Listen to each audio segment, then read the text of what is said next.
في هذه الجزئيات البسيطة لكن معبرة جدا. ركز ومركز وضربها طوالي، ضربها طوالي، ولكن الحذر السد العالي. قبل البرازيلي منها 5 في المرمى بالراس، والهدف الثالث، الهدف الثالث للمنتخب البرازيلي. مش ممكن على هذه الاخطاء الدفاعية الغير معقولة.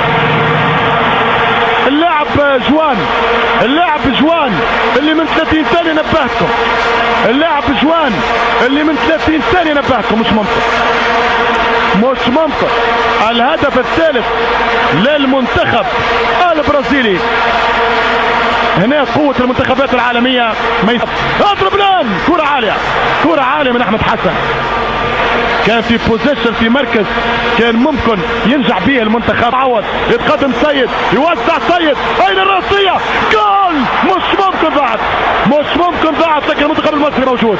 احلى كرة مصرية، احلى كرة من حسني عبد ربه، دارت مليح.